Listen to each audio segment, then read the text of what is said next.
Hi, everyone. Hi, Maya. Hi, Miss Courtney. How are you? Good. How are you? Are you taking summer classes? Yes, I'm taking personnel computer applications one, my Mm-hmm. last summer class. And then I go on to English composition one, and I'm gonna I want to be in your business communications class after that. I'll be there. Um, that's basically all I teach. So So yeah. business communication, what is that like? Uh is that like just talking about business and just learning how you function with it, or? It's different types of business writing. So there's one business research report, but everything else, letters, memos, stuff like that.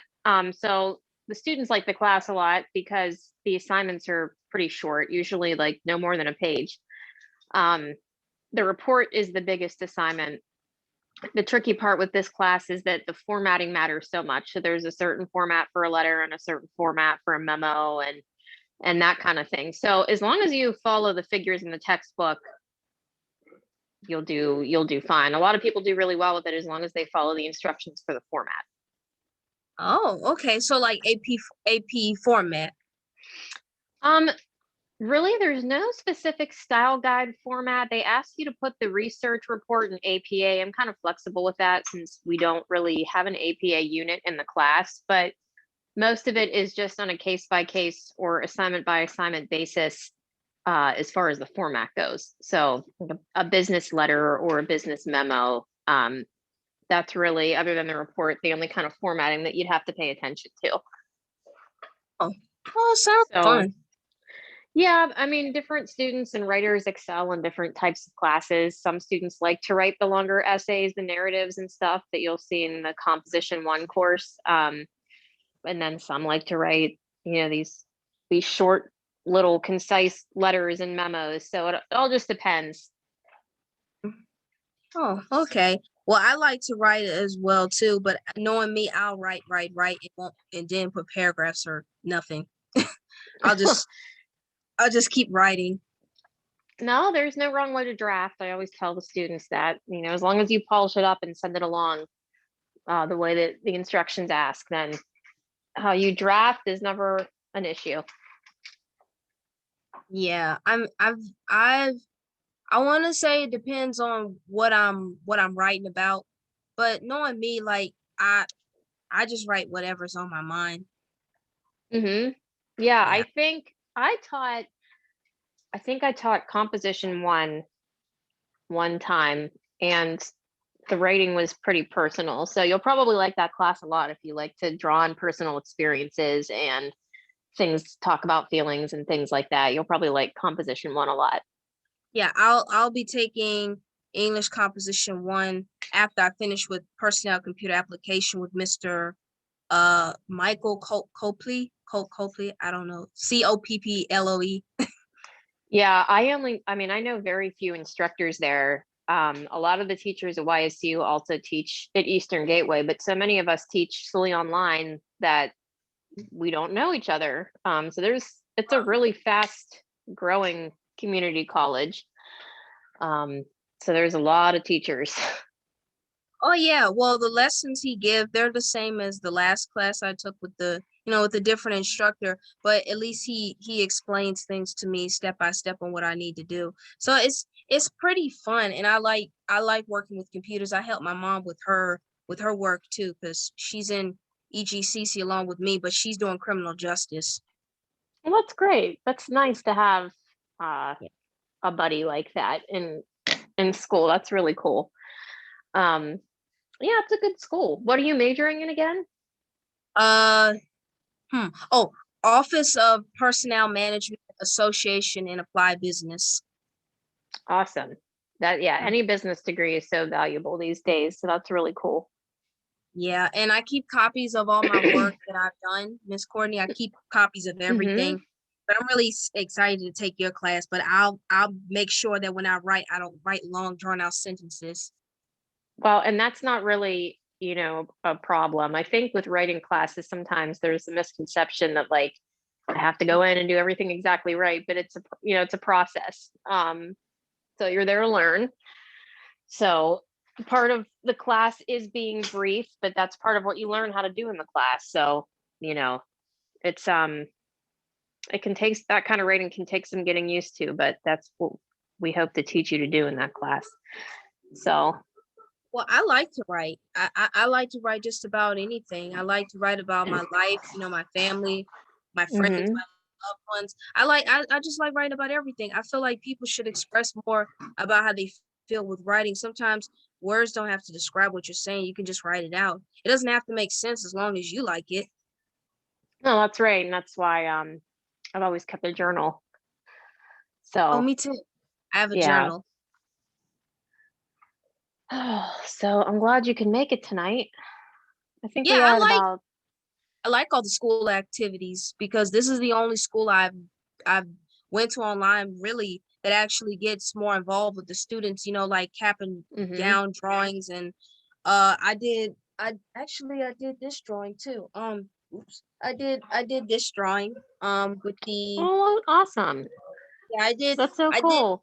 I did all of these drawings, and this is for the Mandela painting arts class. I took it with Miss Elizabeth and Miss Abby. Mhm. And yeah, I mean, I like all the school activities, because a lot of the schools that I've gone to where I live in DC, I didn't really get that much support other than from my mom, of course, but it's a lot of cooking classes, trivia classes. I mean, it gets me very interested, and I join everything. Good. That's good.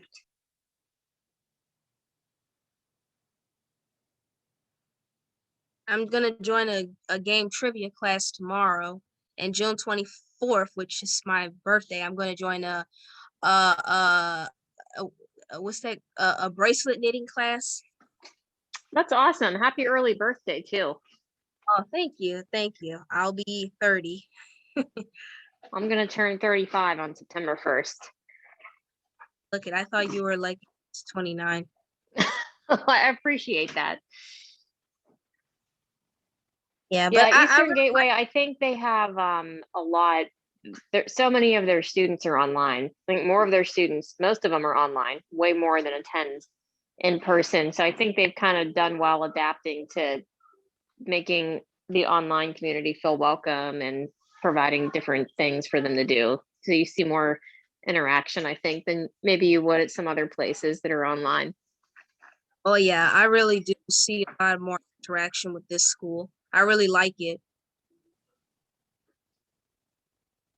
Hi, Kimberly.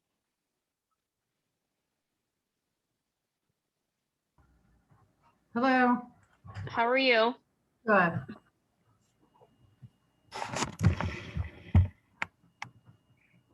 I'm Courtney. I'm going to be facilitating with my camera off like last time. Okay. So we'll start at 6. Hi, Lauren. All right.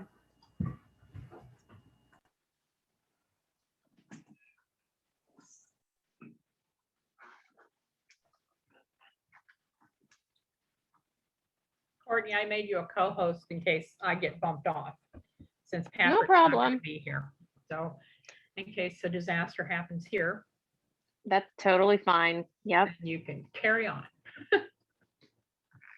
I'm going to mute myself again. Yeah, I'm going to mute myself too here until we get started. Okay.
we're all being so quiet.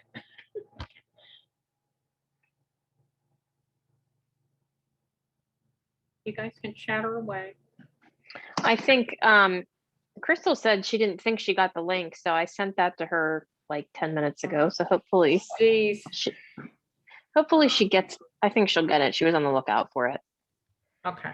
And there's Tricia. Yay. Hi, Kimberly. Said hi to Hello, me. I'm trying to scarf down dinner as fast as I can. Oh, go ahead. Don't talk. Don't talk with your mouth full. It's okay. We don't want you choking. We'll have to throw you over a chair. Hi, Tricia.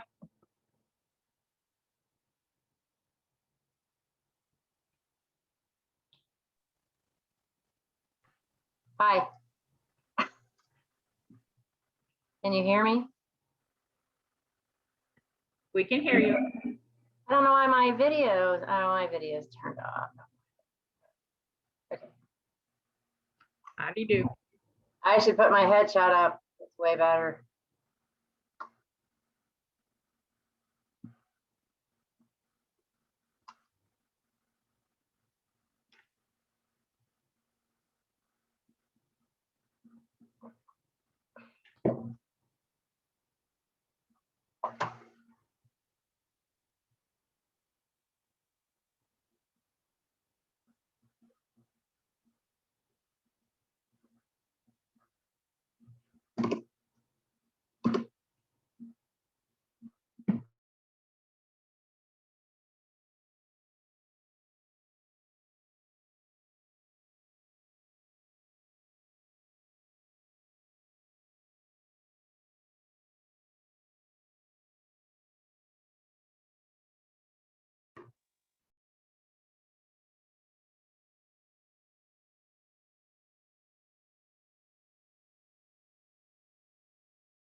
Hey, Crystal, I'm glad I got you the link and that you were able to make it. Hi.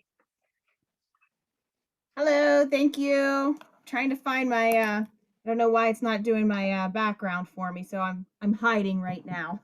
It's okay. I hide the whole time because, well, you have kids. Like by the end of the night, you get there and you look like you've been lit on fire. So Yeah. yes, I had my camera off last time and I have it off this time. It's just, yes, I'm hiding from them upstairs. There you go.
All right, it's 6 o'clock and we have a pretty good little crowd of people on here. So I think we could go ahead and get started. So this is our second session in SCORE's Women in Entrepreneurship Summer, I call it Academy. So this week we are discussing women in the nonprofit industry. So I'm Courtney. I'm a mentor with SCORE. Also going to be, in addition to facilitating this panel, I'm also going to be contributing some information. I am the founder of the 501c3 Youngstown Marathon Foundation. So along with Crystal and I used to work together. I'll be talking about that organization and getting my start a little bit. So that's sort of where I fall in the nonprofit industry. And I'm going to give the other panelists, presenters on this call a chance to introduce themselves and tell us what industries they're in within the nonprofit sector. So I'm just going to go down the list here. Crystal, let's go ahead and start with you. Give us an introduction. Oh goodness. So it's kind of hard to just introduce myself in like a really small little say, oh, it's just Youngstown Marathon, because pretty much everything I've always done has been nonprofit work from the time I was 15, and I started with a organization in the community I grew up in, to now I work for, well, I'm still with Youngstown Marathon, but I also have my own nonprofit, and I work for the Columbiana County Commissioners, so technically it's government and technically nonprofit in that regard too. So a little bit from government to scouting to traditional 501c3. That's kind of what I do and who I am. Thank you for that. Yeah, you do a lot. And you also have, you work with Girl Scouts, right? And Cub Scouts as well. Yes. I was a Girl Scout when I was a child, and I really liked the program. And when I had a daughter, I put her in it, and they said, well, there's no leaders. And well, hey, guess what? That's kind of how the scouting programs work. And then my son with Cub Scouts too. Okay, yeah. So you've been in the industry for quite some time. So thank you. Kim, how about you? Hi, I'm Kim Koller-Jones. I've been the executive director of the Hoyt Center for the Arts for the past 25 years, so practically my entire career. We're a regional arts center and museum located in Newcastle, PA. I came in as director, have grown the organization in the time that I've been there. I serve on several other nonprofit boards and have helped start a few up. So I look forward to talking with you guys today. Well, welcome. Thank you. And Tricia. Hi, everyone. My name is Tricia Maple. I'm with the Jefferson County, Ohio Chamber of Commerce. The Chamber nonprofit status is a little bit different than a lot of nonprofits. We're a 501c6, which is actually what trade organizations and actually professional football leagues are, which is very bizarre to me. But we operate a little bit differently. We can't do a lot of the things that a 501c3 can do, but we are non-taxable in that regard. And we're a business organization that promotes and advocates and educates the local business community. I think, well, first I want to say welcome to the call. But I think that's a really good point that you made to start off with is, I think a lot of people hear nonprofit and they think public charity, which is the 501c3. But I mean, I think there's over 20 types of nonprofits that you can have in the state of Ohio. And we don't often hear, I think a lot of who we hear from and what we're familiar with is the public charity. So it'll be interesting to hear insight from someone who's involved in a different sector or business type in the nonprofit industry. So, all right, it looks like we have 14 participants on the call, which is great. So we talked a little bit about what all of you do and how you got involved in the nonprofit industry. And I often think there's some misconceptions and just maybe a little bit of ignorance in some of the biggest differences between a nonprofit and for-profit business industry. So I would like if you guys could provide some insight on what you think the biggest differences are, aside from we can get funding and grants and different things like that. What would you say the biggest difference is between running a for-profit business and a nonprofit business? Well, Courtney, I'll go first. I actually have done both. When I was in my early 20s, I had an art gallery that I had opened, and the life cycle of what you needed to do from a day to day was based upon getting a customer in, selling them a product, and making a markup on that. And so that's what everybody kind of thinks about when they look out in the world. Well, there's so many businesses. You got your Targets and your Walmarts and your Giant Eagles, everything like that. But with a nonprofit, there's not necessarily an item that you're selling to somebody else. You might be selling a service, like with Youngstown Marathon, we are selling per se a entry into a race, and then we're taking the profit from that and donating it to a charity such as like last year Youngstown Blue Coats, and they use that money to buy coats for homeless men in the Youngstown area. So it's oftentimes more a service you're selling, and not a tangible good that they can take home with them at the end of the day. Yeah, and I would agree with that. Obviously, being involved in the same industry for a little bit in the road racing industry, I think definitely with public charities, it's way more of a service industry than some kind of tangible product. So that's a good point. Kim and Tricia, is there anything that you would like to add? I would just reiterate what Crystal said. I found that you run a nonprofit like a business, but it's mission driven as opposed to profit driven. I think there's often a misnomer that you can't generate profit and shouldn't, but you can, and you do invest those proceeds back into the mission of the organization. That's how you sustain yourself. Well, I come from a small business background. My husband and I own 2 businesses, so I every single day see the differences between the two. And I think what Crystal said is true, that one of the biggest challenges is selling sort of an intangible. I always say, if you polled 100 people on the street and asked them what a chamber of commerce did, nobody ever gets what we do. A little bit better after COVID. We kind of got to shine a little bit there. But and another big misconception is that with us anyway, we don't get any state or local or federal funding as a chamber of commerce. So we sort of beat that drum a lot and try to, as we ask for sponsorships or try to get members, we try to drive home the point that your dollars are going toward the programming that will in turn help more small businesses. There is no, like Kimberly said, there is no profit at the end of the day. And there is no assistance for us other than membership dues and special events. So we're always preaching that a little bit.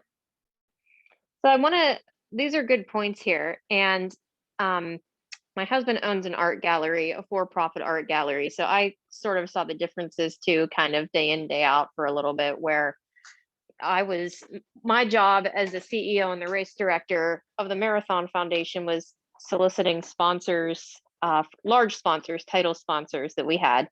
And I don't want to say that was quote easier, but I definitely had a better time with that. Just, I don't know. I felt like it sort of, this sales type for soliciting sponsorships fit into my personality a little bit better.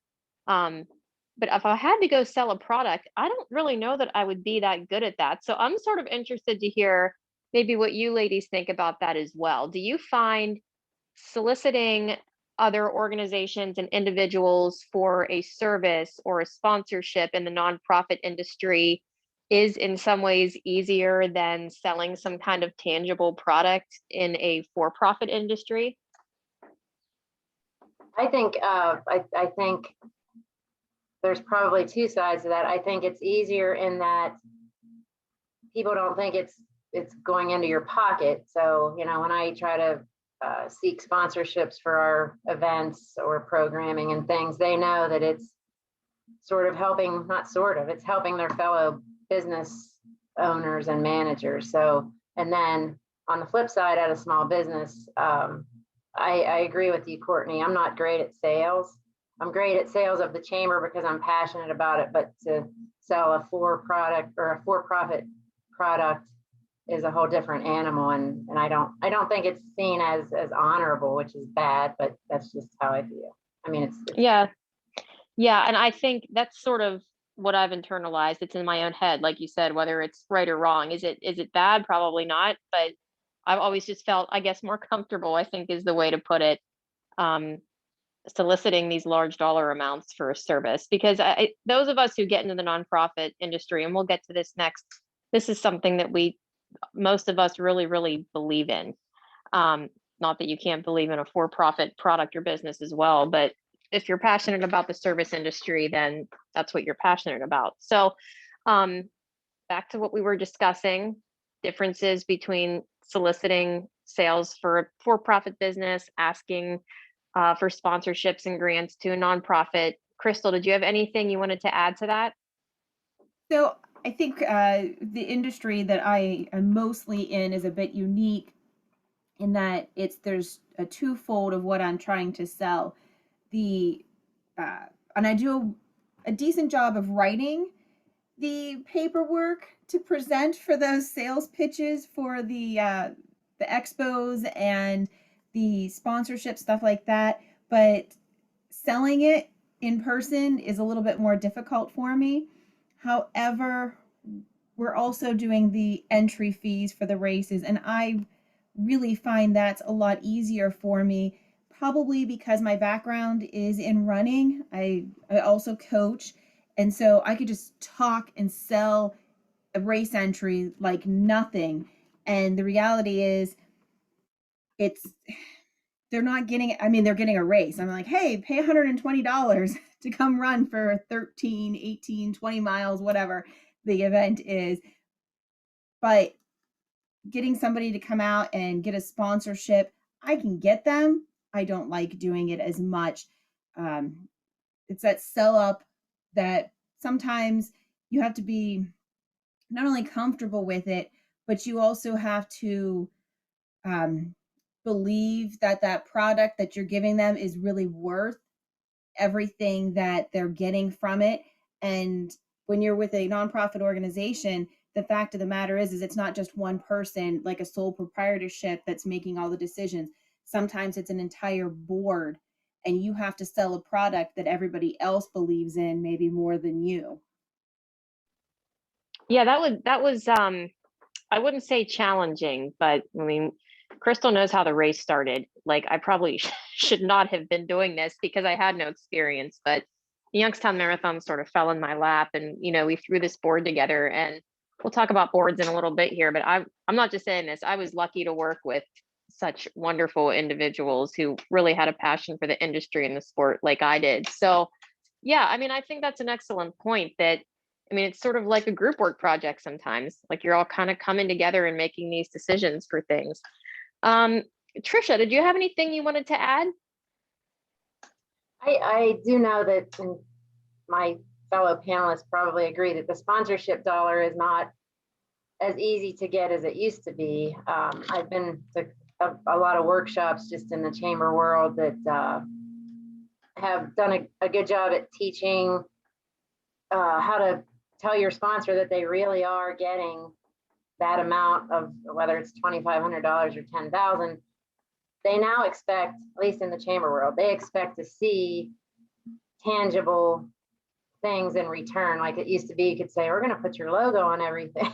Now that's not good enough. So we've been challenged to come up with creative things, like letting people sit on the committee of an event, and you get a table for 10, and you get a golf team, and you get tangibles. And then also, I mean, again, in the chamber world, I can't compare it to other organizations, but with events anyway, the best thing that can happen for us is to have a really, really successful event. Like, people have fun, it's organized, it looks how it should look, and the next year when that sponsorship rolls around again, that's the last thing in their mind is that, wow, that was a really good event or program. We have sponsorships for our website, and we have a program called Shop Where I Live.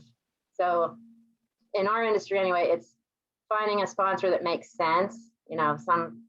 A certain business wouldn't be a good fit for a certain program, but others would be an amazing fit from a PR standpoint. But it does get harder and harder to justify it, and I don't think you can just say the logo placement anymore. Yeah, I think that was one of our challenges. I'll just add here, sort of that first and last impression that you're talking about, especially if it's a yearly event or an annual event. That was tough for us when we started our nonprofit, putting the race on, because we knew we had one shot to pull this off the right way, one day to pull this marathon off, to get the sponsors to come back the next year. So I would agree with that. Let's see. Kim, do you have anything you'd like to add? I was actually going to go Tricia's direction. I think for us, sponsorship, I mean, can be a challenge. It's all about finding that match. You know, a lot of sponsors, you know, they want tickets for a table or something like that, but they have to be reminded of the charitable purpose. They look at it more as marketing and advertising dollars, and that's fine.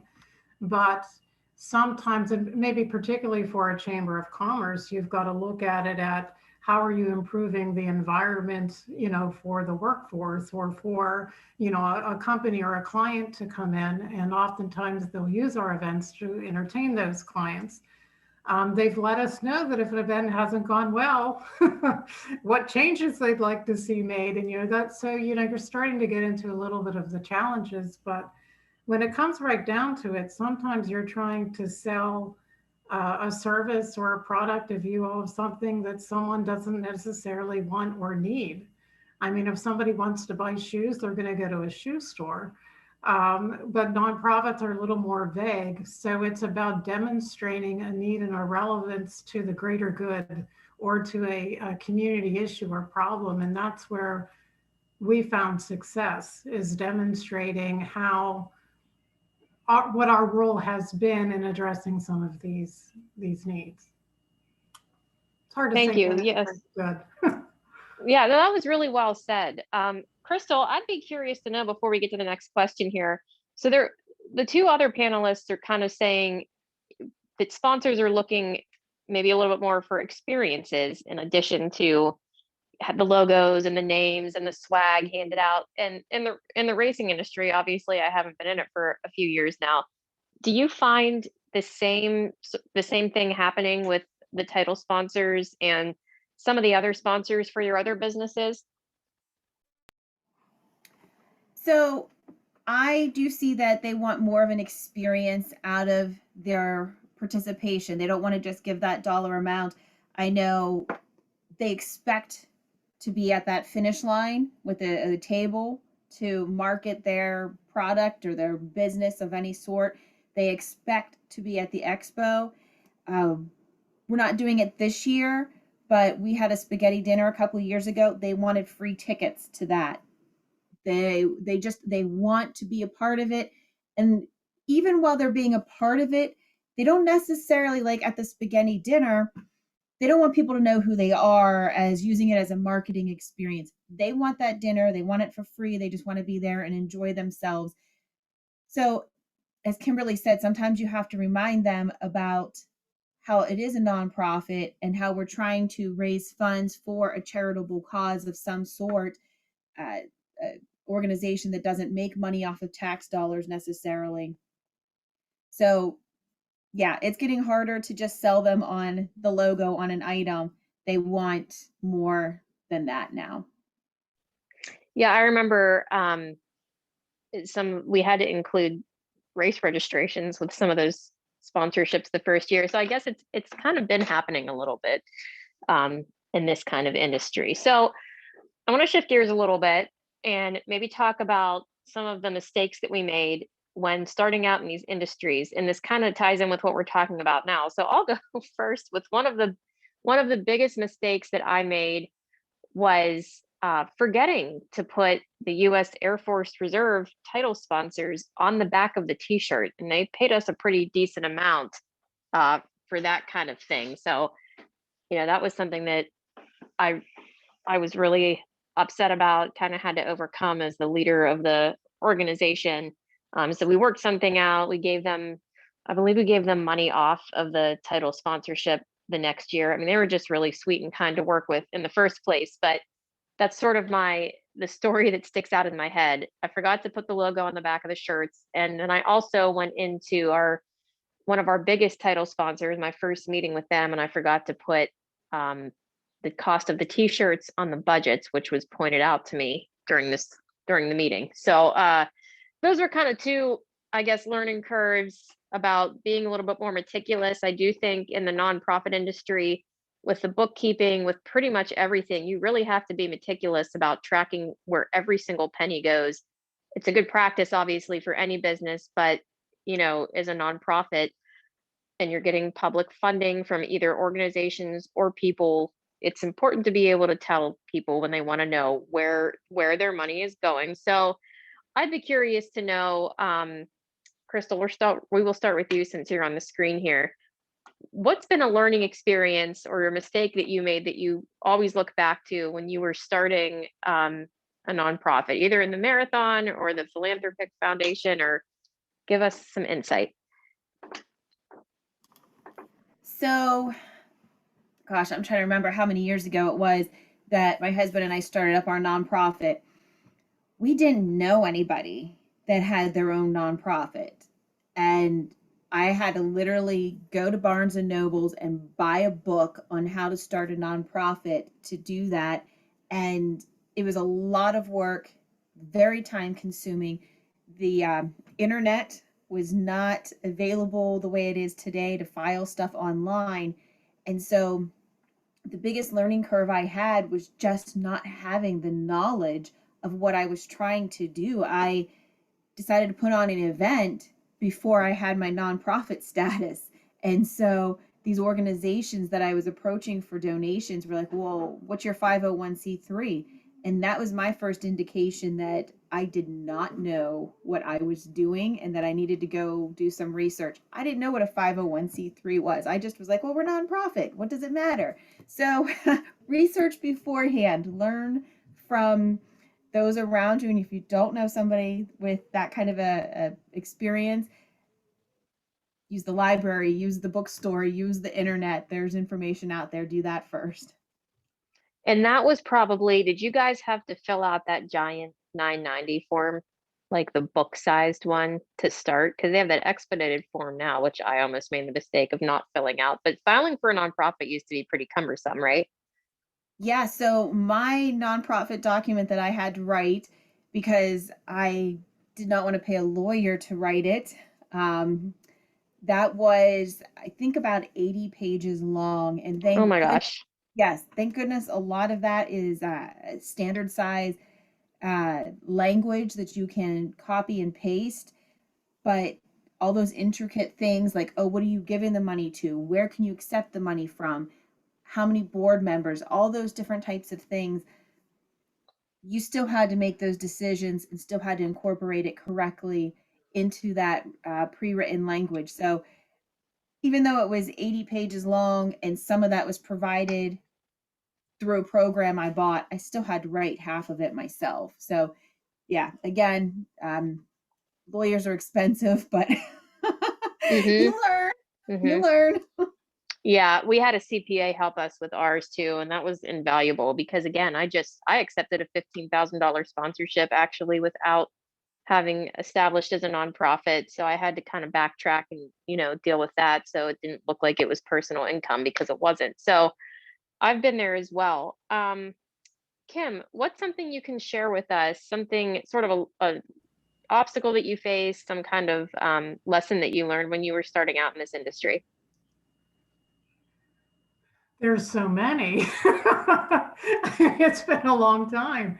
The first thing I think about, maybe the first mistake I think I made early on was not really understanding the relationship between the administrator and the board, as far as who had what authority, who was responsible for what, that sort of thing. The lines were rather blurred when I got there.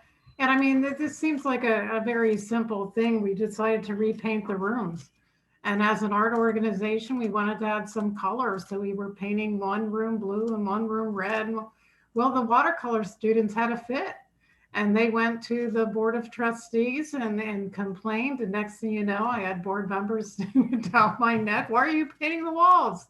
Well, because they were dirty and they needed painted. It's not something that I would have thought I would have even had to discuss. But there's, a committee system. And I've learned over time that different presidents had different leading styles and wanted different levels of involvement. And every 3 years, it seemed to change depending on who was president. But what we've been able to do over time is develop some of that consistency and clarify the roles between the director and the boards, and that has helped significantly moving forward. So I think it was that learning curve and getting that clarity that should have been there in the beginning. And I think going back to what we talked about at the beginning of this call, that's just one of the biggest differences here is that things are voted on in a nonprofit. You know, you don't just paint the walls, or you don't just design the t-shirt, or pick this out or pick that out or whatever as an individual. I mean, towards the end of the race, we would have a lot of board meetings and just a lot of discussions voting on different things, colors of shirts and whatever it might be. So yeah, that I think when we talk about differences between for-profit and nonprofit industries, I think that's probably one of the ones that takes a lot to get used to, is that these aren't just our individual decisions anymore, even if we have a leadership position. So I think that's a really good point. I'm mixing everyone's name up. Tricia? I would think my learning curve, it's similar to Kimberly's, and I think with nonprofits, with a for-profit business, you're constantly dealing with the personalities of your actual customers. And with a nonprofit, what I learned quickly and made a lot of mistakes with is just you have to deal with 1,000 different personalities. So going back to sponsors, some sponsors think I'm a sponsor because our company should be a sponsor. You don't have to give us a table, announce us at the event or anything. But then there's other sponsors that, show up at registration and want a specially colored name tag. And so in the chamber industry, and I feel like after 7 years, you just start to learn the personalities and what they each need. So, and since you're a nonprofit, that's just part of the game. You have to do that. So I think I learned dealing with a board, to Kimberly's point, and Crystal's point. It's even on the board though, it's different personalities. Some board members, I don't know how your boards are. Some of my board members nod off at the meetings. They wouldn't know if I even showed up for 6 months. If I send an email with a typo, I hear from them. So it's just constantly navigating personalities, and I think that's it. I think it's managing and navigating personalities and trying to make different people happy. And some people don't need anything at all, and other people need, they're your high maintenance sponsors and your high maintenance members and your high maintenance volunteers. So I think it just comes with time. But if I was telling a new nonprofit director what to watch out for, that would be what I would tell them. I would say, don't think there are any blanket things that are going to make anybody happy or unhappy. It's all over the place, and you just got to learn what makes everybody happy. So strategy wise, what do you do? I think not necessarily to accommodate, but to kind of handle all these different personality types. So it seems like you said some people nod off, and then some people are, very meticulous. They see the typos. So I mean, that's a lot to deal with, I think, at one time. So what do you do to sort of deal with all these different personality types at once without losing your mind? Because sometimes, with a board, we're just being honest, it can be really, really challenging. Yeah, well, I try to, first of all, I would rather have the nod offers than the person that's calling me every hour saying, why did you do that? Why did you do that? Why did you do that? So you never want that extreme in a board, that the micromanaging board. And I've been lucky that I haven't had that. But then the flip side of that is you just would like to have more engaged board members. So as far as how to do it, I just think being cautious before you leap. Any major decisions like the painting of the walls, that would have seemed like a given to me too, but I've done a couple of things like that and heard from board members. So I don't know that there's a way to fix that early on, other than be slow and patient and over ask people in the beginning until you kind of start to get the handle on everybody's different personalities. I think that's the only way to do it. Thank you for that. So sort of shifting gears a little bit to talk about being women in this industry, there's some interesting statistics out there. So over 70% of the nonprofit industry is made up of women. And those are mostly volunteer positions, not executive board positions or not leadership positions. So I'm curious what your experiences have been like as a female leader in the nonprofit industry, if you faced any challenges with that. I'll talk about this a little bit from my perspective. I wouldn't say that I faced any challenges from a female to male sort of perspective or anything like that. I did have a board that was all made up of all men except for Crystal. It was the guys at Second Soul that were helping me. So Crystal and I was so glad when Crystal came on because there was another woman on the board with me. But I don't think that I wasn't taken seriously at first simply because I'm a woman, but more because no one knew who I was. And I really didn't know that I was what I was doing at first. So I think I've been lucky in that regard that I've always, when I was doing this with the Youngstown Marathon Foundation as the CEO, I always felt very respected by everybody on the board. So I didn't really face any challenges with that, but I'd be curious to hear if the rest of you feel like you've ever gotten any pushback from male members of your board, or maybe you felt that you were not taken quite as seriously as a female in a leadership position on your executive board, or just in the nonprofit industry in general. So we'll just go down the line again. Crystal, we'll start with you. So I've had it both ways. I'm very excited about the fact that right now with the Youngstown Marathon Board, we are almost 50% female now. We're just one shy of that. So we've made some headway there. I do have to say, though, that as much as I love my board, that there are some personality conflicts that I think do come down to the male-female relationship. And sometimes we do have to have a very neutral male step in and say, well, wait a minute, these females have a good point, or things like that.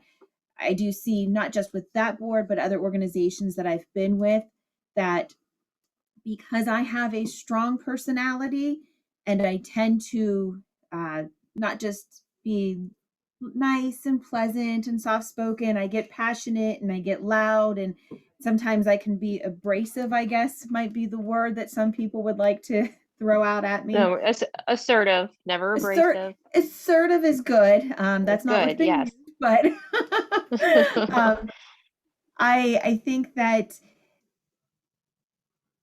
it is harder for a female to be in the higher echelons at a board that has been traditionally long-standing male operated.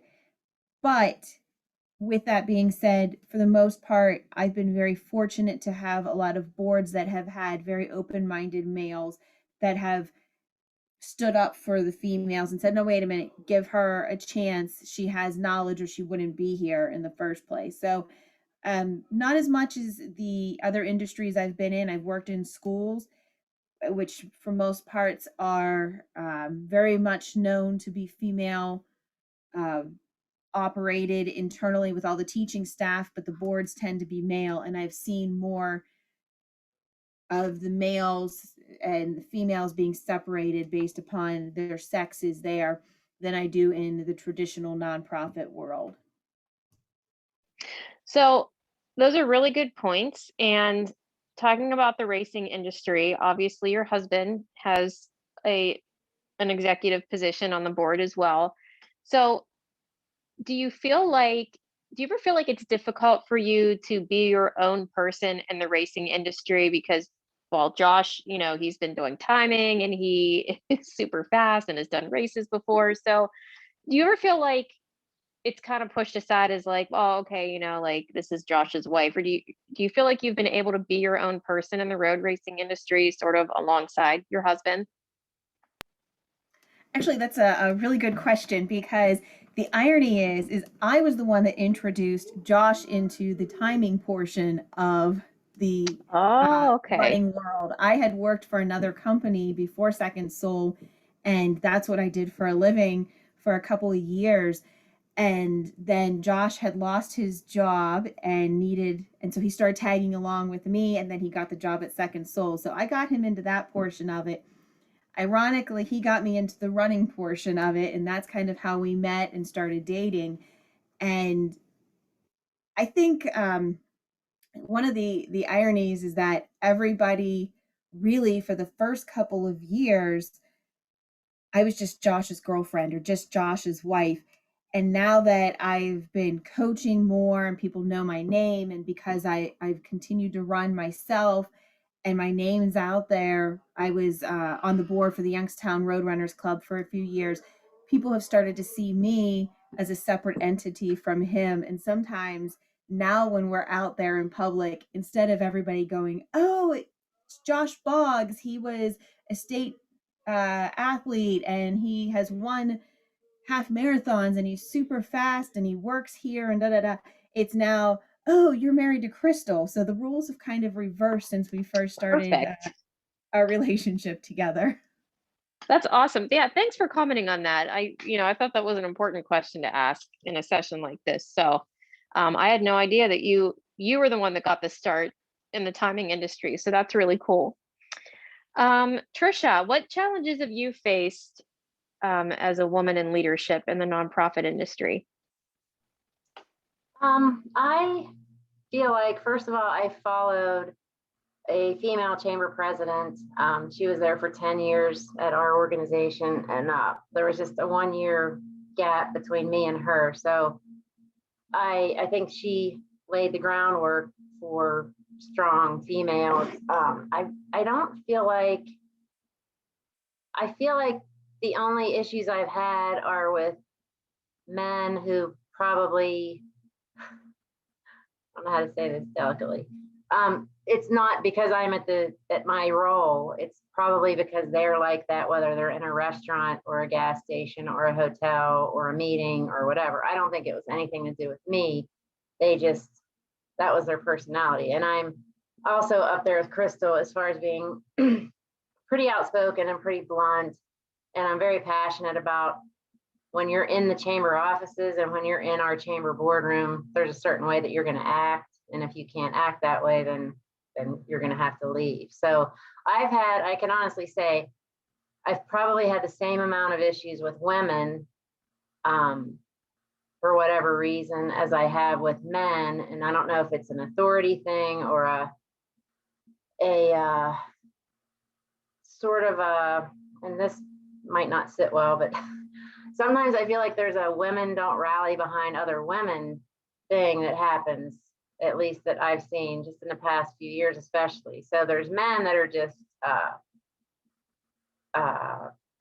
have issues with women in general, but I also think there's women that have issues with other women in leadership roles. And I'm really curious to see if anybody sees that, because it's probably sexist to say that every woman around my board table should rally behind me because I'm a female. I don't think that, but at the same time, I think since we're trying to earn what men earn and be seen as equal to men, which, obviously we are, I think maybe we should err to the side of rallying behind each other than before we point out the typo in the newsletter to everyone, or, so I don't know if that made any sense, but I see men that just have a problem with all women, but I also see women that have a problem with other women in a leadership role.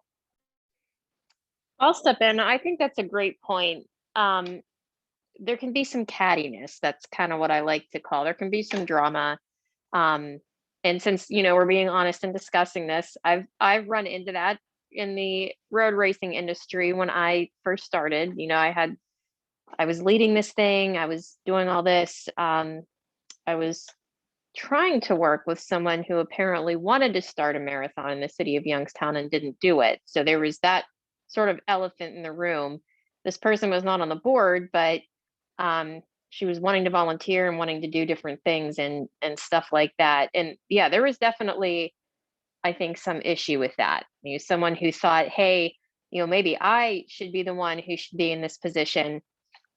But the fact of the matter is that while you're not doing something, somebody else will follow your dream if you don't. So, if you don't take the action, and if you don't start the board, and you don't start the nonprofit, and you don't take the risk, somebody else is going to do it eventually. And I kind of feel like that's how I came into the industry. Like, I kind of blew through the door, like, okay, no one else has given this a shot, so I'm going to give it a shot.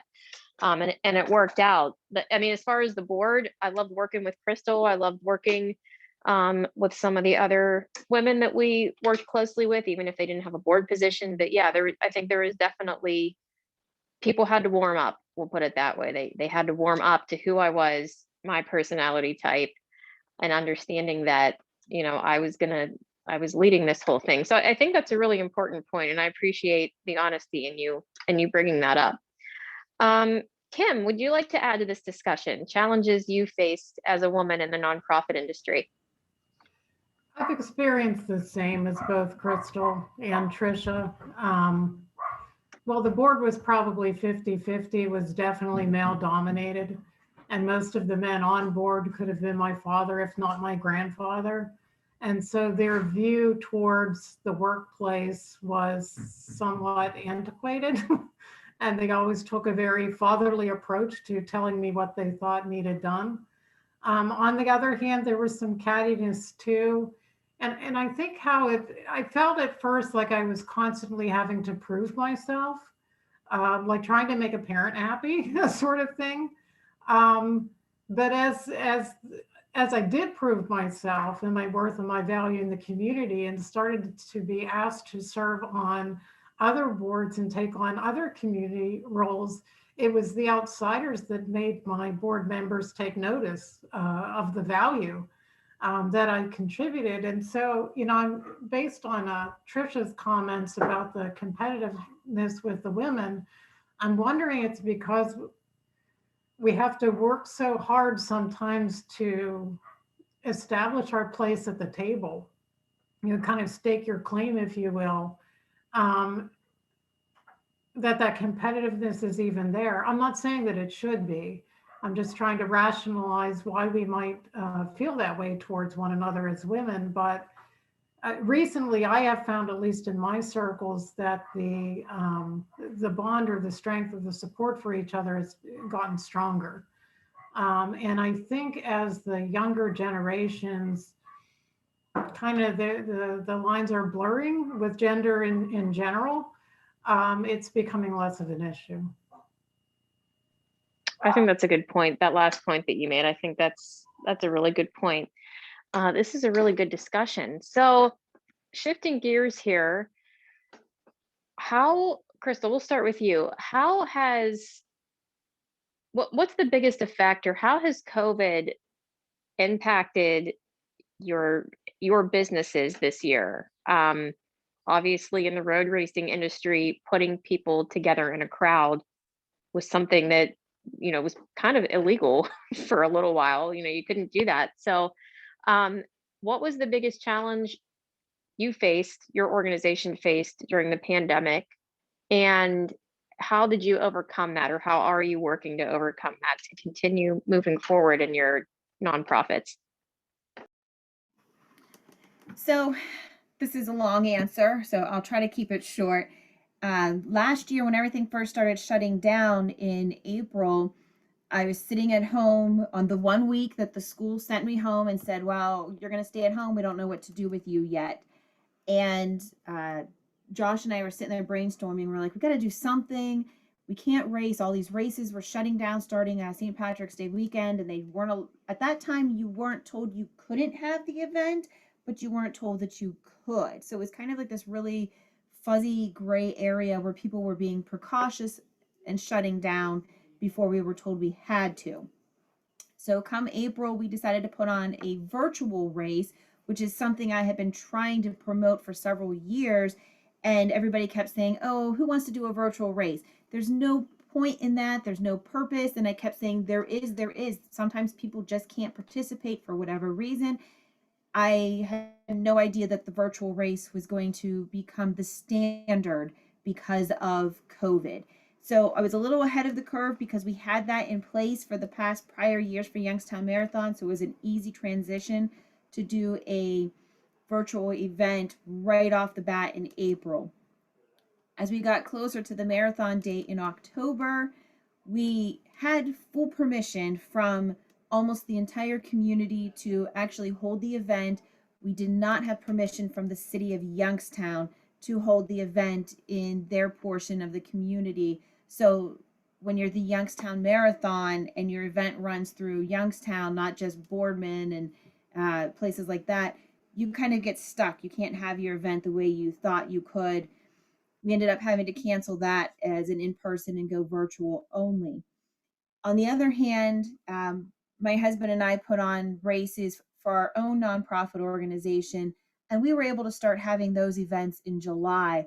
The rest of the world was pretty much still shut down. You couldn't go shopping anywhere you pleased. Restaurants weren't open, but we were able to work with the health department and the Canfield Fairgrounds and the Columbiana Park and different organizations to create the set of rules and the standards for running. Again, bringing in my coaching as a cross-country coach, the Suburban League, which covers the Tri-County area, quit. They just said, you know what, this is too difficult. We're not going to do it. We're not even going to try. And again, my husband and I stepped up and said, well, we're going to have a season for these athletes, and what can we do? So again, we ended up writing a lot of the rules that we ended up seeing become standard throughout the state of Ohio by the time everybody opened up with their racing. It was kind of a learning experience. It was like, if we want it to happen, we're going to have to force it, and we're going to have to make this move forward. So, well, some places such as the restaurants, they were shut down. They're still kind of not open, all of them, to normal capacity and standards. We set the bar and moved our lives forward and kept things going. So honestly, after March and April, I didn't see much of a difference in my life and how we ran our industry, other than the big shakeup with Youngstown Marathon and being told we couldn't have our event in Youngstown itself. And I saw how you guys, Second Soul included, how innovative you were with this, with the 6 feet from me social distance race. I mean, I got to hand it, their organizations kind of took this and marketed it well. And, you know, we're going to look back at this and probably see in the future that virtual racing continues to be very popular. I think it was popular before, but it's a great option for people who don't want to travel or aren't comfortable being in a crowd. So I commend you guys on how innovative you were, to kind of keep everything afloat and doing well throughout the pandemic. It was cool to see. Tricia, challenges that you faced during the pandemic and how you worked to overcome those in your nonprofit.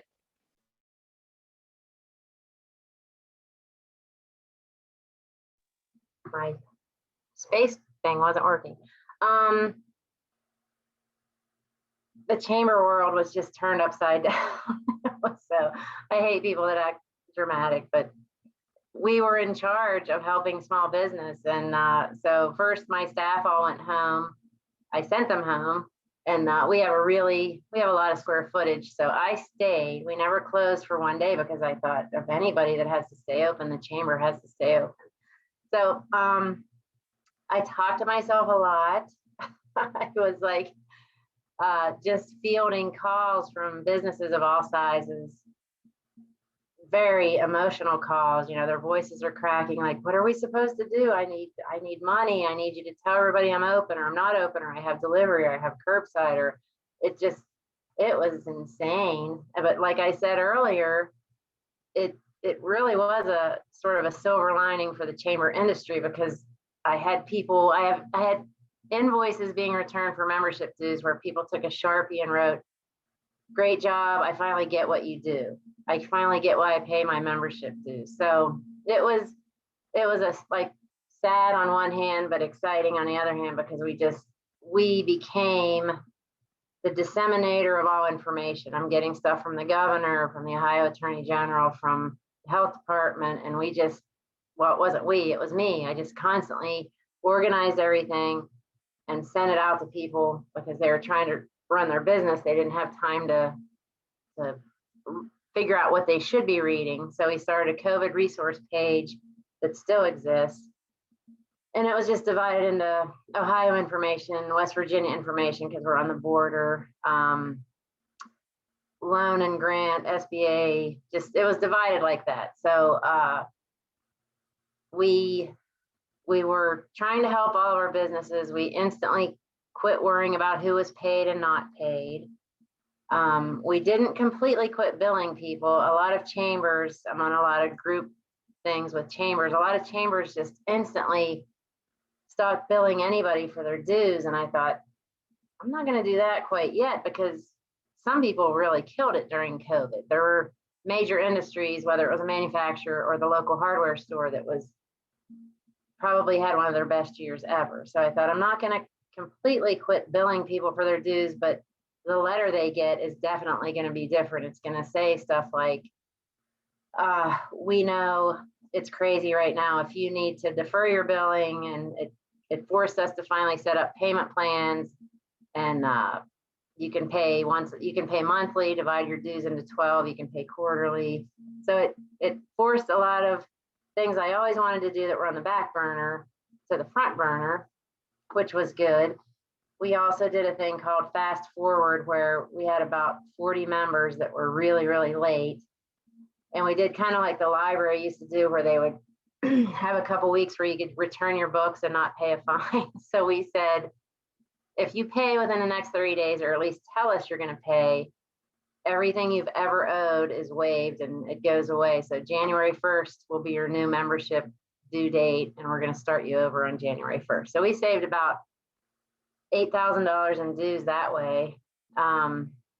But as far as just how it affected our organization, I honestly think, again, it drove home the point of what the chamber's all about. We should be your first phone call, no matter what you need. We don't have the answer, but we can find who does have the answer. So we had lots of people call, lots of people join. In fact, from December to May, we had a new member every week, which we haven't ever had in the 7 years I've been there. So, and part of it was because we also just didn't care if you were a member or not. If you called and said, I need this, but I'm not a member, I said, I don't care if you're a member. We got to get through this. So it was just great PR for us. It was stressful because it was just me, but it was great PR. And I like to think, like, our people that are past due right now, the list is just a half a page.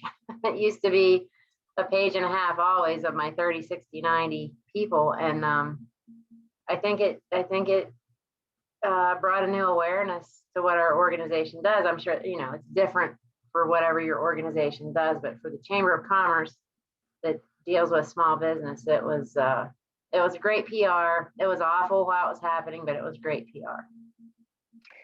Yeah, I think I love that it kind of brought a greater awareness and appreciation from what you do, because I don't want to speak for anyone else, but I think for me, as a director of a nonprofit, sometimes you feel like the Wizard of Oz a little bit, like you're like behind this curtain and no one really knows exactly what you do. They might know what the organization does or what the organization's mission is or what it stands for, but when you're delegating tasks to a lot of different people see people moving in this direction, and they see this group of people working on this and this group assigned to this project. So, and I know directors were right in there with everyone else through this whole thing, working to keep everything going and just working around the clock, worrying about their board and making sure that their customers and their clients had everything they needed. So I think, people got a good look at us and what we do that maybe they wouldn't have gotten that if it were not for the pandemic. So I think those are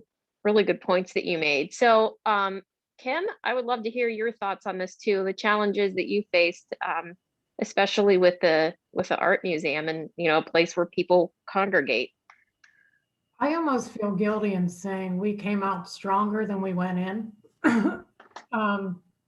And we really did. Like Tricia, our membership increased in the end, which was a shock. So at the very beginning, like everyone else, we had to cancel everything, exhibits, classes. We had a large fundraiser that was lined up, and then you're faced with the choice of, do I have to return all this sponsorship money? We're not generating any revenue, all that sort of thing. But we started looking at it the way that we typically served our audience. We couldn't do it anymore. So how could we serve our audience? So with everybody being stuck at home, particularly with the kids in school, we ran a successful after school program. We decided to give away art supplies. And so we approached our sponsors with the idea of providing free art supplies and online lessons for all the kids that are stuck at home. They agreed to do that, and we distributed 950 bags of art supplies from our front porch. And then they had a link where they could get online, and they had free art lessons, so they had something to do at home. That was so popular with the kids that we decided to do something like that for adults too. And so once a week we would put together kits and we would put them out on the front porch, and people would come pick them up. And as every effort that we had became more and more successful, we just kept looking at what are the needs in the community and how can we could do that that's true to our mission. With all that idle time people had, we did a competition where for $5 we mailed you a 3-inch canvas and some paint, and you copied a masterpiece and mailed it back to us. And we had an online exhibition, and every day on Facebook we posted another entry and talked a little bit about the artists, and it ended up being an art educational campaign that nobody really knew about. That became so popular that we did it again this year. When the city's annual parade, holiday parade, was canceled, we introduced the idea of a shoebox parade. And we had individuals who probably would have never made a float for the live parade make these little floats out of shoeboxes. And we filmed them like a Mr. Rogers make-believe type of thing, pulling them with fishing string in front of a make-believe city. And that parade ended up getting 39,000 views. And typically That's amazing. 2,000 would have even come. So we just looked for, it was a learning curve, learning how to use, to make videos and that sort of thing, and really use social media. But in the end, we learned how to do it so effectively that we not only tripled our online presence, but, when things started getting back up and running again and people started going back to work, all the membership not only returned, it surpassed our expectations. We were prepared for a bad membership year. We're $2,000-$3,000 over our goal, which I find phenomenal for coming off a COVID year. We did other things, like we were able to run our children's summer art camp last July. But we lowered the prices, we increased our scholarships, we loosened our refund policies so that if you were feeling ill, no questions asked, you would get a refund, don't come, that sort of thing. There was very few things that we did that were not successful, but we changed everything to be local, everything to meet an immediate need that people were having.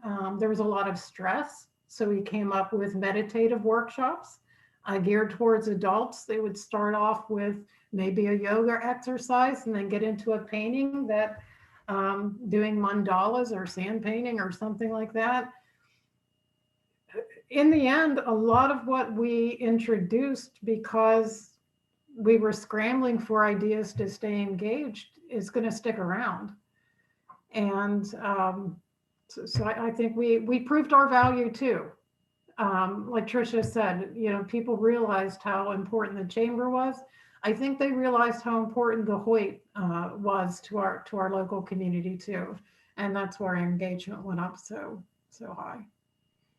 That's amazing. I want to leave some time for Q&A, but a couple things, I want to add that I see here is that I think all of the women on this call are very innovative, and a quality I think that women possess, perhaps more than their male counterparts, not to be taken negatively, is that we are natural born helpers and problem solvers. So we're kind of in there sort of running the show as directors during this pandemic, and everyone on this call was able to problem solve and to innovate.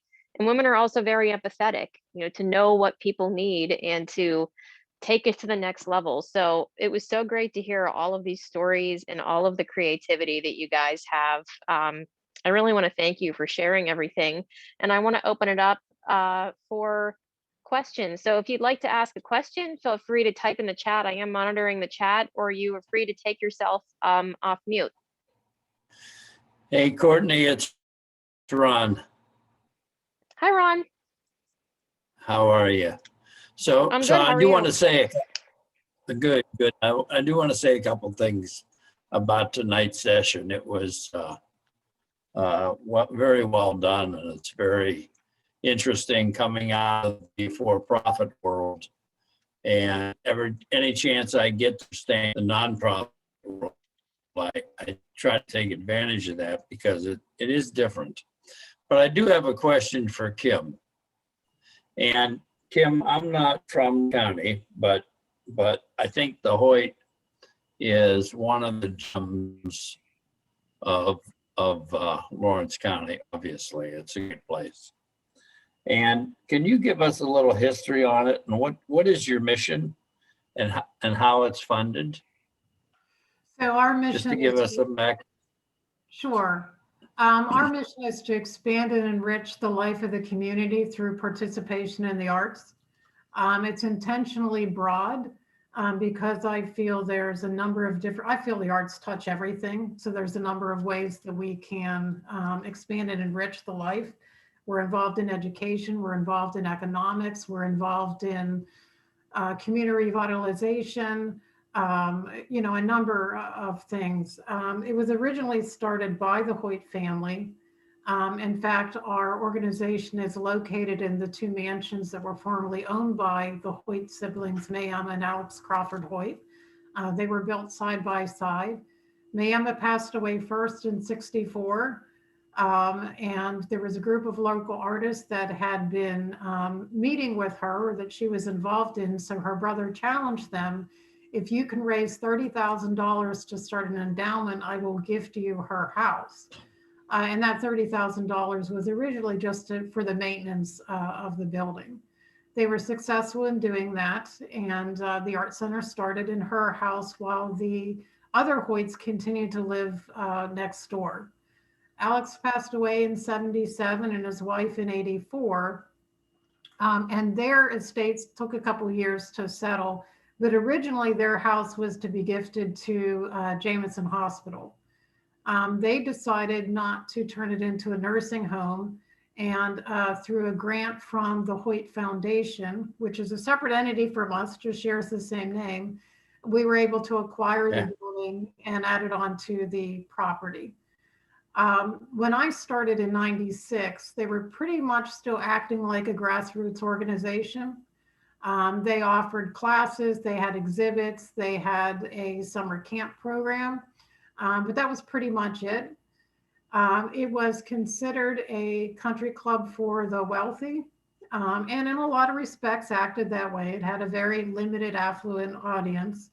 I didn't come from that background.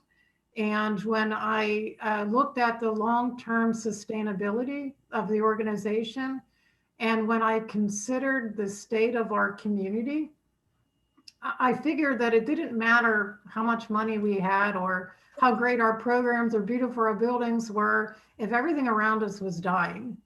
And so I really began to change and drive that mission in a different way. When I started, the royalty income that Alex Crawford had left the Hoyt when he passed away was only about $7,500 a year. When that money reached about $25,000 a year, I intentionally set it aside in a cash reserve because our budget then was only maybe $250,000. So 10% of that would be a lot to lose because the treasurer kept saying, someday it's going to be gone, someday it's going to be gone. So I set it aside on purpose and did without it so that we could build this reserve. I then used that for grant match, and every time I got a grant in, I'd get another grant and I would pull back our match. So we had some investment income, we had some endowment, we have membership, we have earned income through class tuition, we have fundraisers, so it's kind of a blended approach. Things changed in 2014 when the property that we have mineral rights in, it's actually the campus of WVU University, 2,200 acres of forest, hit Marcellus Shale. Our first check was $500,000 for 1 month. That changed everything. That changed everything, including our status. We didn't know in the long term what kind of revenue would be coming from those royalties.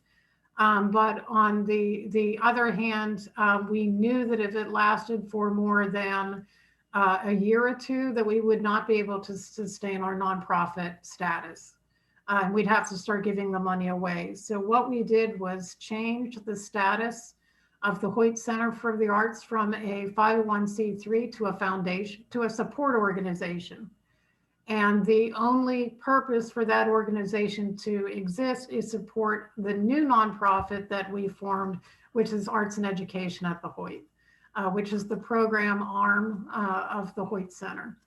So the relationship we have now is the Hoyt Center for the Arts maintains the ownership of the property, the investments, they employ the staff, they pay the utilities, the insurances, the maintenance, all of the overhead. And 100% of what A&E at the Hoyt brings in goes directly into programming. So it's a very sweet deal for us. And it's actually easier to raise sponsorship when you can say 100% of what you're giving us is going directly into programming. None of it's going to overhead. On the other hand, it raised a lot of challenges in raising money because they're like, you guys are loaded. But we were able to put away enough money that we can sustain our current level of operations in perpetuity. And we can also afford to take calculated risks, which has really allowed for significant growth in the community. I always look at how can we use our resources to advance the revitalization in the area. And so that's what we're attempting to do. So that might have been more than you asked for, but. No, I think it was important to hear this though, because someone asked a question in the chat, any advice on getting started in a nonprofit? So I think it can be complex. It can be a challenging thing to do, and things can change, and you get more money, you get less money. So, I think just kind of to piggyback off of what you said and to answer that question, seek out someone who knows the legalities of this kind of stuff and can help you navigate, especially if you do start to generate a lot of revenue and get a lot of grants and that kind of stuff. You want to make sure you have enough knowledge in your back pocket to know what to do with it. And Kim, I had no idea that that was the background, and that's what happened to Hoyt over the years. But I'm going to tell anybody that's on this call, and like I tell many people, if you get the chance and you're in Newcastle, you have to see these two homes because they're absolutely amazing. And I think, what you're doing with the community, Newcastle obviously needs it and needs you. And I think that's great story. The other thing I want to tell you is the first time I came to the Hoyt was because Courtney's dad was playing piano. Courtney, do you remember what recital it was? Do you remember the event? It was some kind of Christmas event. It was in 2013. Yeah. I grew up in Newcastle, and I've taken art classes at the Hoyt Center when I was a kid. So yeah. Yep. Yeah, it was a while time I was there, and I said, this is Newcastle. Yeah. So all I can tell you, Kim, is keep up the good work. You're doing a great job. Thank you. Anybody else have questions? I know that there's a little side chat going on in the chat box. Does anyone else want to take themselves off mute, or if you would like to ask something in the chat, I can read it out loud to the group as well. I'll ask a question, Courtney. So, from a fundraising perspective and just a overall operating in a community perspective, do you think that there are many good nonprofits out there, but do you think that the giant nonprofits that pay their CEOs millions of dollars, where all of the fundraising money is going, do you think that that sometimes has a negative impact on the overall reputation of nonprofits or fundraising in general? I'll start off with this and then we can get some insight from the group. I think that happens less often than you might think. I mean, first, that usually doesn't fly. I mean, if you're getting millions of dollars from organizations for sponsorships, and you show them that, hey, you know, your overhead and your operating costs are this much, but you're paying yourself a salary that's, you know, 75% of what you're getting. I think, and the group can kind of weigh in on this too, you won't get those sponsorships again, because your sponsors have a choice.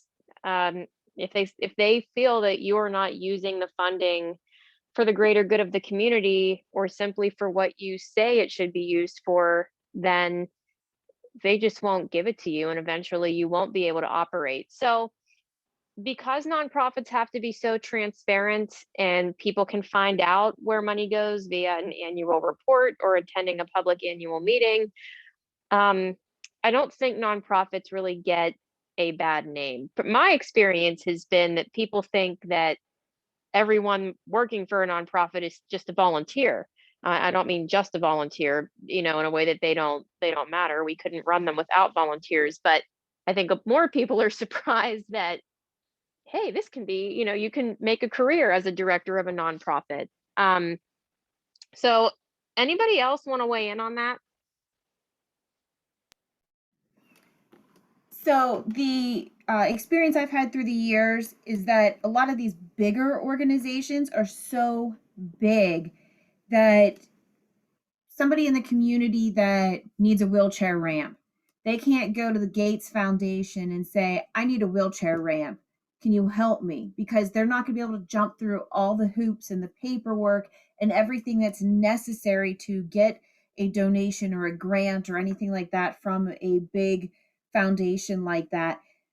You tend to see, at least I do from where I work, the small foundations, the nonprofits that operate in our local communities are really reaching out and doing the things like putting those wheelchair ramps in for a veteran, or helping a food pantry restock after they had a really big hit. Those little projects like that, I think that's what the majority of us have a contact with and knowledge of in regards to the nonprofit industry versus, like I said, the big Bill Gates industries out there. Our small nonprofits, we can't even apply for funding. I mean, we probably could, but it would take a whole team dedicated just to trying to get a grant from some of these bigger foundations to support our smaller foundation. It's a lot easier to go to the local Mercy Hospital or even the Cleveland Browns, things like that, and say, hey, look, we would really like to have $3,000 versus millions of dollars. It's a lot easier to work with other smaller or mid-sized nonprofits than maybe those big, huge ones that we see advertising on TV or on NPR, things like that. My personal experience, anyhow. Thanks, Crystal. Does anyone else want to add? I could just maybe comment. I saw Rami's question come through the chat. I don't know that there is a right percentage of a budget to pay an executive director. I think it's all dependent on scale, on uh, region, of the country that you're looking, and really on what the duties are, what the services are. If you are a very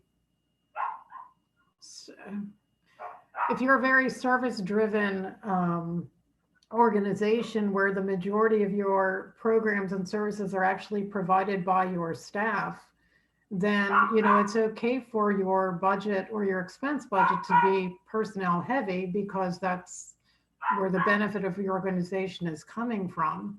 If your executive director is also acting as your development director and your program director and your curator and that sort of thing, I don't know. I just think that's a very difficult question to ask. And at least in my industry, I don't think there is a percent. I would agree with you. And in the racing industry, when I was running it, we sort of operated the same way. We weren't paying board members just to be board members, because that would really be frowned upon, I think. But I was the CEO and the race director. Crystal had a board position, and then she was also the marketing director. And those positions involved work. We had a logistics director who was also the president, or the vice president, and all that. So we paid our personnel based on the work they were doing, and it was paid per race. So for us, more than a percentage, it was more paid per job. I mean, these guys were getting up at 1 o'clock in the morning to go drive around Mill Creek Park to make sure porta-johns were put in the right in the right place. So, we don't want anyone to work for free. So I would agree with Kim that it depends on the structure of your organization. If you're working daily from 9 to 5, or if you're doing, sort of contracted type of projects, it's all going to depend. And for anyone who didn't see the chat, Rami asked, what's the correct percentage to pay a director in a nonprofit? So I don't know if anyone else wanted to contribute to that.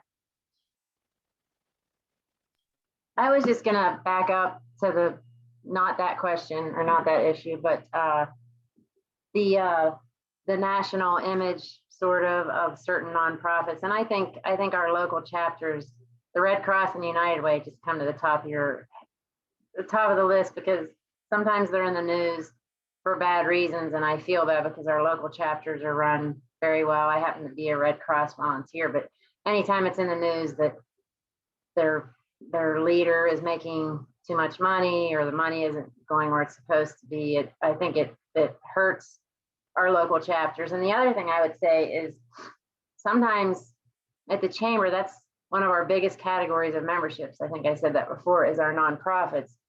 Probably 35 or 40 of our members fall under that. And I feel like I wish people would look into and learn about all of the nonprofits. Maybe that's a challenge for any of you out there that are in the nonprofit world, is there's just the ones that seem to always get the volunteers and the money. It's just like the cool or the easy place. Yeah, I'm going to write a check to them. And I just feel like saying, they're great, but there's also this teeny tiny food pantry out in the middle of nowhere that could also use your check for $25. So I think people give with good intentions, and they have big hearts, and they're charitable, but I think it puts a lot on the nonprofit, their marketing people or their PR people, to educate people about what they do and that they need your money too. Because in our community anyway, there's 3 or 4 nonprofits, and some of them have really big budgets, but there's 3 or 4 that it's just, something comes up in the community, and that's who you see in the paper with the big check. And and that's great that somebody's giving, but sometimes I feel like the little guys, as far as nonprofits, get left out because nobody knows what they do. So that's just a PR thing. Well, and Crystal, I mean, you might be able to add something to her point too, because the blue coats, that's not a huge, I don't think many people, that's not very well known. I know we gave the United Way in the past and Down Syndrome Association of the Valley. But when you guys receive, Crystal, when you receive the applications to be the beneficiary, what Tricia said, factor into the decision-making process at all? Like, hey, these people, they could get millions of dollars in fundings, but then, there's this little animal charity that no one's ever heard of and they applied. So I'm curious if that factors into your decision-making. We do make our decision, a board decision. I do accept all the applications and I don't filter them at all beforehand. I don't go through and say, well, I like these ones or that one or whatever. I give everything we receive to the entire board and they get to make the choice from there. But I do see in our discussions that sometimes in the beginning, we gave a lot to United Way.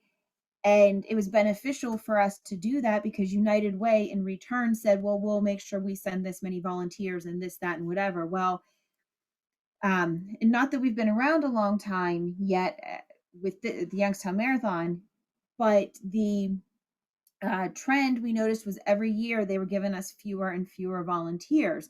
And so last year, when we sat down to start making our decision on who we were going to donate to, it was mentioned that, well,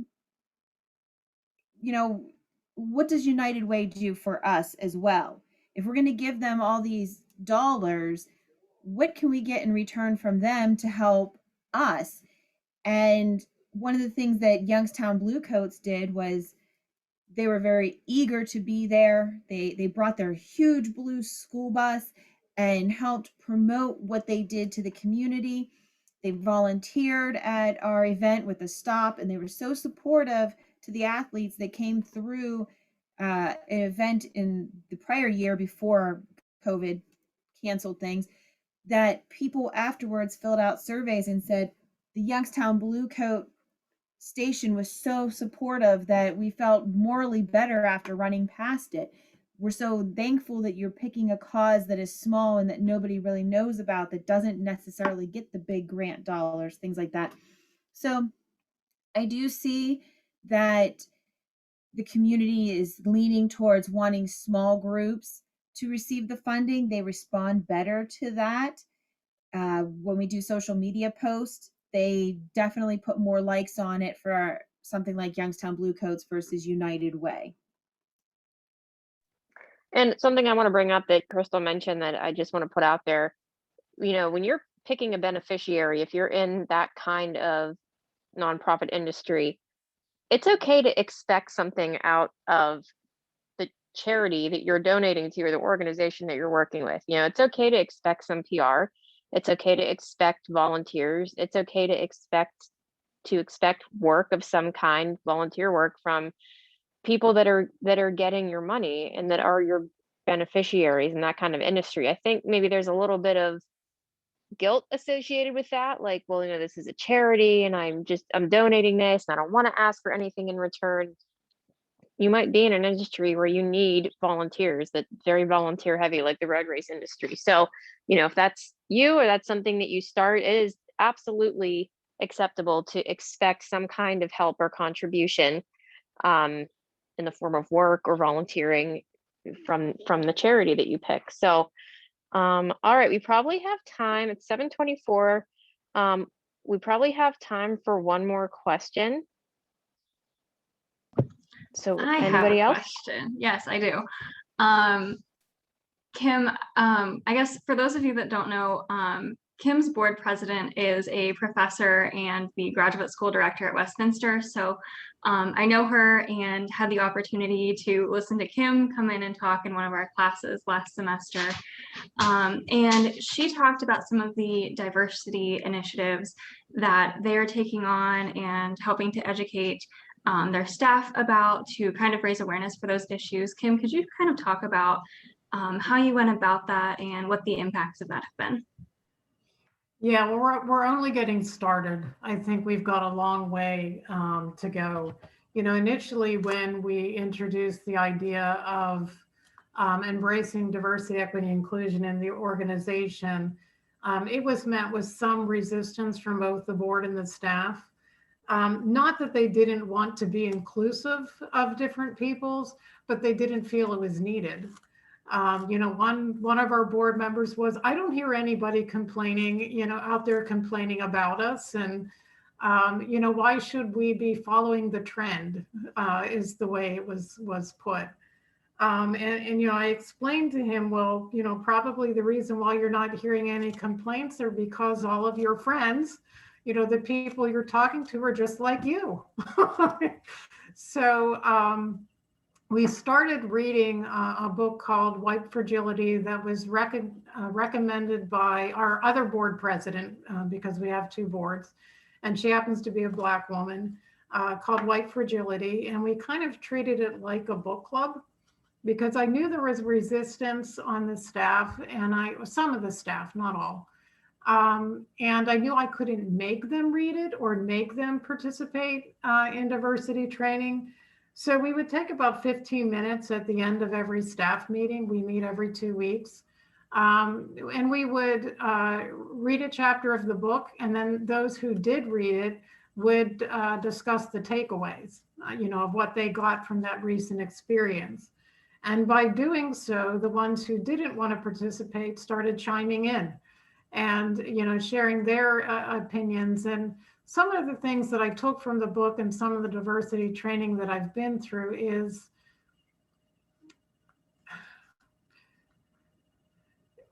our sets of beliefs are determined by how we were raised, the environment we was raised in, the experiences that have been around us. And so now what DEI training does, and not just with race, but with gender and, all those other differences that are out there, is it challenges that belief system. And because you are ignorant or unaware, let's just say unaware of a different perspective, does not mean you're bad. It doesn't mean that you're wrong. It's that you just don't know yet. So by sharing experiences and gaining knowledge, it has to start individually to get beyond that. And so we've actually started seeing that. And I really had to get around it being a race thing, that there was an autistic community we needed to serve, that there was a gay population that we needed to serve, that there was a Hispanic population that has just moved into Newcastle that's underserved. So we had to kind of look at, are we reaching these audiences? And if not, why not? Now it's getting to the point where the staff is becoming more cognizant of the use of language and whatnot. For example, we're doing a playground program, and I do most of the marketing for the Hoyt, and I had said something, mom and dad are welcome to stay. And one of my staffers pointed out, not every family has a mom and a dad. Some have two dads, some have one mom, so we changed it to say grown-ups. So just even those little things that we would have, I would have never even, that wouldn't have crossed my mind, because, kids have mom and dads, but we have a higher level of consciousness that is starting to develop. As I said, we have a long way to go, but that's how we at least started having the conversation. And now that the conversation has started, it's becoming easier. And I told them that I know it's difficult to talk about, but the more we do it, the easier it'll get. And it's begun to happen that way. The staff had a head start on the board. The board has now decided to read the book and have a book club. And so it's been having a positive impact. So thanks for asking the question, Lauren. Well, and I think that's a great way to sort of, we talked about having not necessarily difficult board members, but just board members who have a difference of opinion or they operate a different way, and I think, sorry, I have a screaming child coming up the steps, so I'm going to make this the last point that I make. Inspiring, that's what I wanted to say. Your board may be reluctant or give you some pushback, and then they see you doing something.